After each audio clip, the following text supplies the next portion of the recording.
اعوذ باللہ من الشیطان الرجیم، بسم اللہ الرحمن الرحیم۔ آپ لوگ یہ دیکھ ہی رہے ہوں گے، سن ہی رہے ہوں گے یوٹیوب پہ، سوشل میڈیا پہ یہ خبر کافی مہینوں سے چل رہی ہے کہ کوئی شہاب نامی صاحب حج کے لیے پیدل نکلے ہیں۔ ہر شخص کو یہ فکر لگی ہوئی ہے کہ وہ کیسے اپنے جذبات کا اظہار کرے، کیسے اپنا یوٹیوب چینل چلائے اور اپنا اصل کام چھوڑ کے کسی کے پیچھے اس طرح لگ جائے۔ اب اس بہتے دریا میں ہر آدمی اپنا اپنا ہاتھ دھونے کی کوشش کر رہا ہے۔ مجھے کسی سے کوئی لینا دینا نہیں ہے، میں اس طرح کی باتیں کرنا نہیں چاہتا، لیکن اکثر میرے ملنے والوں میں اور ایک بہت اچھے داعی ہیں قرآن کے، دین کے، آج انہوں نے مجھ سے کہا کہ مجیب صاحب آپ کچھ ضرور بتائیے لوگ کدھر جا رہے ہیں۔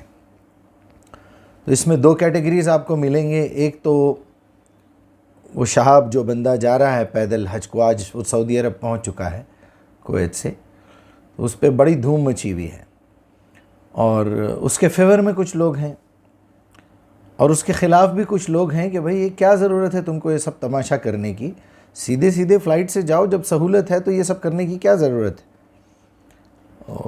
اس طرح کے لوگ بھی ہیں۔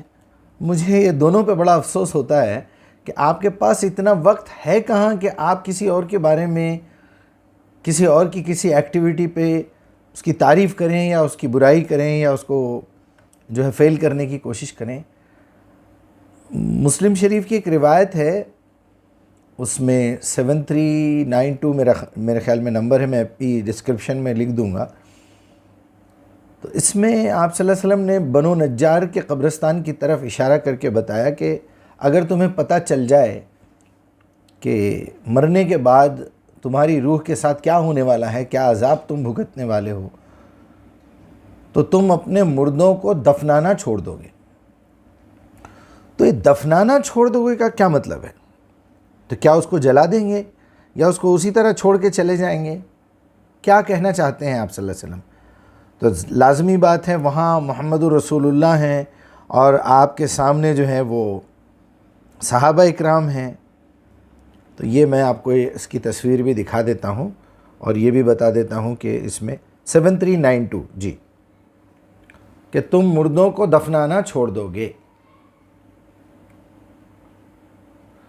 تو کیا کریں گے اگر دفنانا چھوڑ کے؟ پھر کیا کریں گے؟ یہاں یہ بات کچھ میچ نہیں ہو رہی ہے۔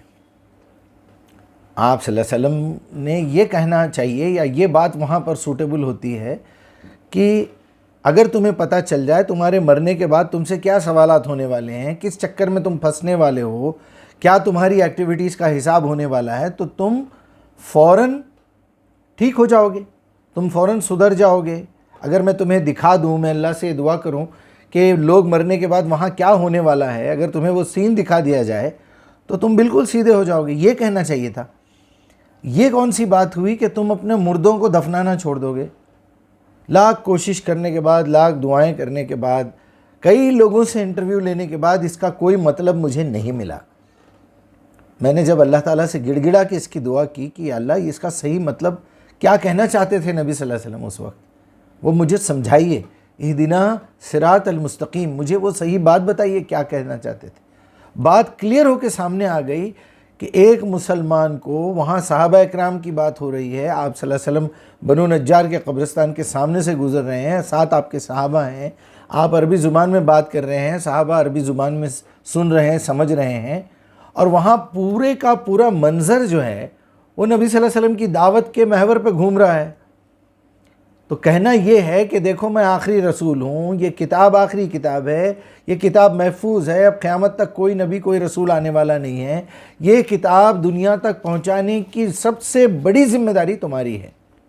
پہلا سوال تم سے یہ کیا جائے گا، اس کے بعد یہ دیکھا جائے گا کہ تم نے اس پہ خود عمل کتنا کیا۔ ہمارے یہاں الٹی کہانی ہے، پہلے خود اپنے آپ کو سنبھالو پھر بعد میں دعوت دو۔ نہیں، آپ زندگی بھر نہیں سنبھال سکتے اپنے آپ کو۔ آپ دعوت دینا شروع کیجئے، دیکھیے آپ کتنی جلدی سدھرتے ہیں۔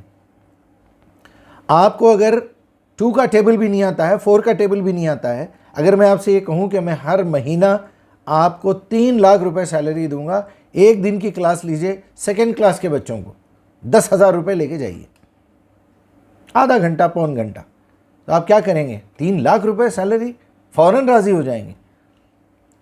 اور اب بیچ میں سنڈے ہے، منڈے سے آپ کی کلاس اسٹارٹ ہے، آپ فوراً بکس خرید کے لائیں گے سیکنڈ لیول کے، کسی ٹیچر کو رکھیں گے اور یہ کہیں گے میں روز 1,000 روپے تمہیں دوں گا، مجھے آ کے سمجھا کے جاؤ کل مجھے بچوں کو کیا پڑھانا ہے۔ آپ رات بھر بیٹھ کے سیکھیں گے۔ تو یہ ہے دعوت کی اہمیت۔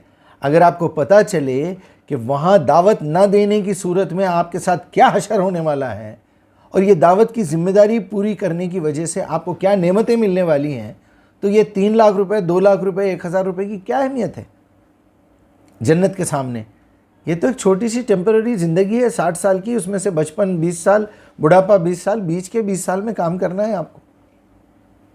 تو دعوت کی اتنی اہمیت ہے کہ آپ فوراً آپ کو پتہ چل جائے کہ میں فلاں جگہ بزی ہوں، میرا بیان ہے، مجھے قرآن کی دعوت دینا ہے، آج میری میٹنگ ہے، میں قرآن سمجھانے جا رہا ہوں، میری والدہ کا انتقال ہو گیا، پلیز دفنا دیجئے، میرے پاس ٹائم نہیں ہے، اس سے زیادہ ضروری کام میں پھنسا ہوا ہوں۔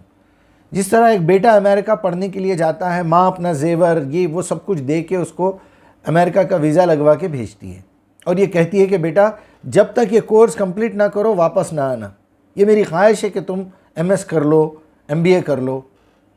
اب یہاں اس کی والدہ کا انتقال ہو گیا ہے، کیا وہ لڑکا واپس آئے گا میت میں؟ نہیں آئے گا۔ کیا وہ اپنی ماں کو دفنائے گا؟ نہیں دفنائے گا۔ کیوں؟ کیونکہ تدفین کرنے سے زیادہ، دیدار سے زیادہ اہم کام وہ کر رہا ہے۔ تو آپ کے پاس دنیاوی ڈگری کی اتنی اہمیت ہے اور اللہ کی کتاب کی دعوت کی کوئی اہمیت نہیں ہے، جبکہ آپ پہ نبی کا کام سونپا گیا ہے۔ اور اتنے غافل ہیں ہمارے لوگ، صرف فساد میں پڑے ہوئے ہیں، فرقہ بندی میں پڑے ہوئے ہیں، فلاں مولوی نے یہ کیا، فلاں عالم نے یہ کیا، فلاں مفسر نے ایسا کیا، بس یعنی ہمیشہ کیڑے نکالنا، خود دعوت کا کام نہیں کرنا۔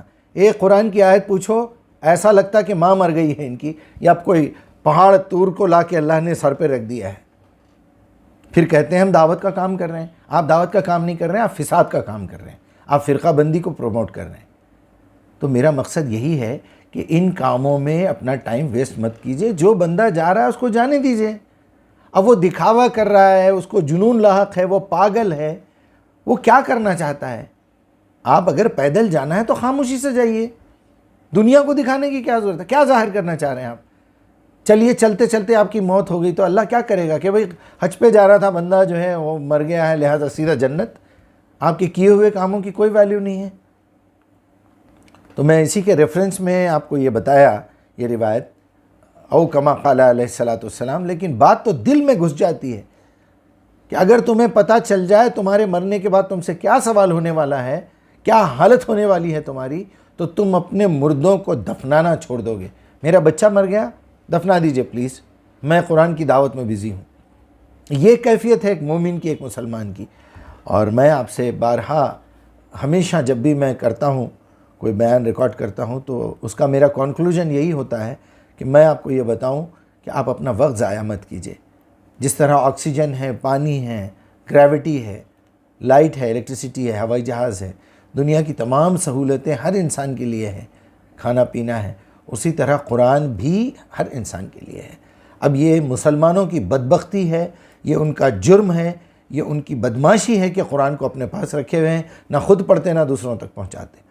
اللہ تعالیٰ سے میں التجا کرتا ہوں اگر میری زبان سے کوئی بات غلط نکلی ہے تو معاف کر دے، اور جو صحیح نکلی ہے وہ ہمارے دلوں میں بٹھا دے۔ السلام